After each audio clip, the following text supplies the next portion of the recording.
ሰላም ሰላም ውድ ተመልካቾች እንዴት ናችሁ? እንደምን ዋላችሁ? አሁን ወሳኝ የሆነ መረጃ ይዤላችሁ መጥቻለሁ። ይህ መረጃ ምንድነው? ሰሞኑን በአማራ ክልል በጣም ከፍተኛ የሆነ ከፋፋይ የሆነ አጀንዳ እየተዛመተ ነው። ይህ አጀንዳ ማነው? ዘመነ አይመራንም፣ ጀነራል ተፈራ አይመራንም፣ ጀነራል ተፈራ መምራት አለበት፣ ዘመነ መምራት አለበት የሚል ይሆነ ያልሆነ ይህን ደግሞ ያልሆነ አስተሳሰብ ውስጥ የአማራ ሕዝብ እየገባ ነው። ወጣቱ እየገባ ነው፣ ሼር እያደረገ ነው። ይህን ነገር መቀበል የለበትም። የፋኖን ማን መምራት አለበት? አብዛኛው እንግዲህ አርበኛ ዘመነ ነው ያለ። አዎ መምራት አለበት። ምክንያቱም በፖለቲካ አስተሳሰቡ ፖለቲካ በመረዳት ምክንያቱም ጀነራል ተፈራ እንደኔ አንደኛ እድሜው ሄዷል። የሁኔታውን ያልዋጀ ፖለቲከኛ መሆን አይችልም። እሱ የጦር አዋጊ ነው። ስለዚህ ፖለቲካውን እሱ መያዝ የለበትም። ቢይዘው እንኳን ጦሩን ነው መያዝ ያለበት እንጂ ፖለቲካውን እሱ አይዋጣውም። አሁን ከዚህ ትውልድ ጋር የእሱ ፖለቲካ ሊሄድ አይችልም። እሱ ተናግሮ የአማራን ወጣት ልብ ሊያሸፍት አይችልም። የአማራን ወጣት ሆ ብሎ ሊያስነሳ አይችልም። ያን ሁሉ ዘመቻ ያስነሳው ዘመነ ካሴ መምራት አለበት። ነገር ግን ያልሆነ ተልካሽ የሆነ ለጠላት የሚያስቅ ለኛ ደግሞ የሚያናድድ ለአማራዎች የሚያናድድ ምክንያት ምንድነው? ዘመነ ከመራን ሰራዊቴ ይበተናል የሚል አስተሳሰብ ነው የመጣው። ይህ አስተሳሰብ በጣም የወረደ አስተሳሰብ ነው። ሌላው ደግሞ ለግለሰብ ስልጣን አይደለም። እኛ ምን ደግሞ መስዋዕት ምን ከፍለው ግለሰብ መሪ ማን ነው? መሪ እኮ አንድ ግለሰብ ነው። አንድ መሪ ነው ሊኖር የሚገባው አንድ መሪ። ከዛ በኋላ አመራሩ የአመራር ጥበብ ከሌለው አመራሩ ወጣቱን አስነስቶ ወደ ክልል ወደ ትግል ማያስነሳ ከሆነ ማያንቀሳቀስ ሞቢላይዝ ማያደርግ ከሆነ በግምገማ ተወርዷለህ እንጂ እንዴት አተመልክም? እና አሳምነውን ምን እያደረግነው ነው? እያመለክ ነው እኮ። ለምን ስራው ነው ያስመለከው። ስራው የሰራው ስራ ለአማራ ሕዝብ ሲል ስለሞተ እያመለክ ነው። እነ በላይ ዘለቀ እነ ቴዎድሮስ እነ አጼ ሚኒሊክ እና አጼ ቴዎድሮስ እንዴት ነው የማይመለኩት? ታሪፍ ስራ ስለሰሩ ነው። እና ዘመነ ለምንድን ነው የማይመለከው? አሪፍ ስራ እየሰራ ስለሆነ ይመለካል። ከሞተ በኋላ ማምለክ ምንድነው? አሳምነውን እኮ እብድ ሲባል ነበር። የአማራ ሕዝብ ራሱ የአማራ ወጣት እኮ አብዷል። ምን ሆኖ ነው ጸበል አይሄድም ሲል ሲሰርበው ከጠላት በላይ ሲሰርበው የነበረው እኮ የአማራ ሕዝብ ነበር። ይሄ እኛ ጠላት ያዘጋጁ ወጥመድ ነው።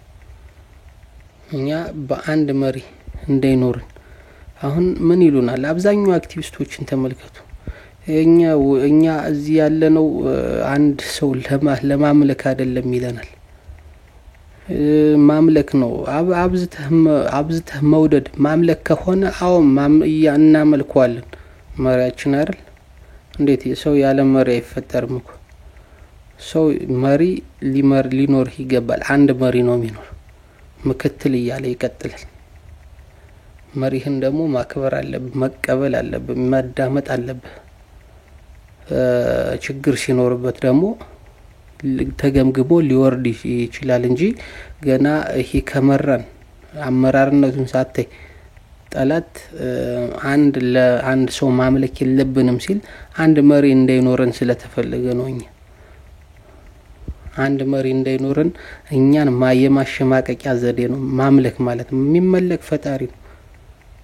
ነገር ግን መሪህ ሚልህን ትሰማዋለህ፣ ሚያዝህን ትሰራለህ፣ ትፈጽማለህ፣ ታወድሰዋለህ እያለ በህይወት ከሞተ በኋላ ምንም እኮ አያደርግም። ከሞተ በኋላ ማና ስንት የአማራ ጉዳቱ ምንድነው? የመሪው ጥቅም የሚገባው የሰራው ነገር የሚገባው ከሞተ በኋላ መሆኑ ነው። ይሄ ነው ወደ ኋላ ያስቀረን። እያለ ግን መርዳት እያለ ኋላ ነው ወደ ኋላ። ከሞተ በኋላ ከንፈራችን እንመጣለን።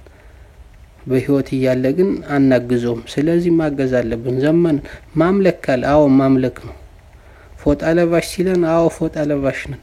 ብለን ፎጣ ለብሰን እንደምን ወጣው ሁሉ ነፍጠኛ ሲሉን አዎ ነፍጠኛንም ብለን እንደምን ወጣው ሁሉ አንድ ሰው ማምለክ ሲሉ አዎ እናመልከዋለን፣ ዘመነን እናመልከዋለን፣ መሪያችን ነው፣ እናከብረዋለን። ማምለክ ማክበር ነው። እኛ ፈጣሪን ምናመልከው እኮ ስለምናምንበትና ስለምናከብረው ነው። ዘመነንም እናምንበታለን፣ በመሪነቱ መሪያችን እንዲሆን እንፈልጋለን። የሚናገረውን ቃል የሚናገረውን ስትራቴጂ የሚያወጣውን ስትራቴጂ አድርጉ ሚልን ስለምን ተገብር ይህ ማምለክ ከሆነ አዎ እናመልከዋለን። ማምለክ እያለ ማንም ሊያሸማቅቀን ማንም እኛን ማሸማቀቅ መቻል የለበትም። እነሱ በምንም በአንድ ወጠጤና በአንድ ምንም በማያውቅ መሀይም እያመለኩ አይደል እንዴ? ምን ፍሬንድሺፕ ምናምን አንድነት እያለ ፓርክ ስለሰራ መዝናኛ ሳር ስለተከለ ችግኝ ስለተከለ እያመለኩት አይደል እንዴ? አብይን እንኳን አብይም ተመልኳል አይደለም ዘመነ። ስለዚህ ዘመን አመለካች ማምለክ ከሆነ ዘመንን አይደለም ማምለክ ገና ልንሰግድለት እንችላለን። የአማራን ተንሳኤ ካበሰርን፣ የአማራን ሰቆቃ ካስቆመ፣ የአማራን መገደል መፈናቀል ካስቆመ ገና እንሰግድለታለን። አይደለም ማምለክ ገና እንደነ አጼ ቴዎድሮስ እንደነ አጼ ሚኒሊክ እንደነ አርበኛ በላይ ዘለቀ እንደነ ደጃዝማች በላይ ዘለቀ ገና ሐውልት ይሰቀልለታል፣ ይዘመርለታል፣ ይዘፈንለታል። አማራን ተንሳኤ ካመጣ ማለት ነው። አይደለም ማምለክ።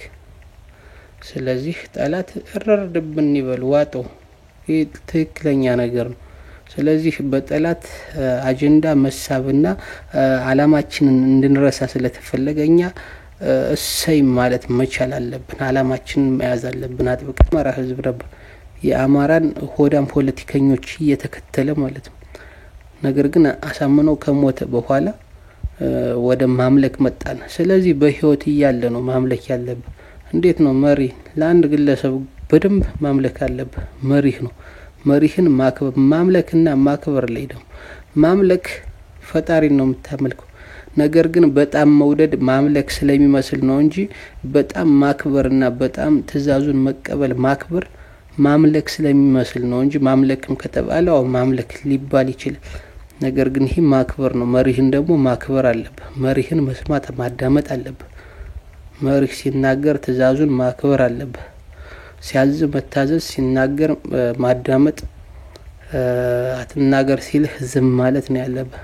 መሪን ይህ ማክበር ወደ ማምለክ ከሆነ ይህ ጠላት ለማሸማቀቅ የሚጠቀመው ቃል ነው። እኛን ለማሸማቀቅ፣ እኛ አንድ እንሆን፣ እኛ መሪ እንዳይኖረን፣ አንድ መሪ ኑሮን በአንድ ሃይራርኪ እንዳንመራ ጠላት ያዘጋጀው ሴራ ነው። በጠላት ወጥመር ደግሞ እኛ መፍሰስ የለብንም።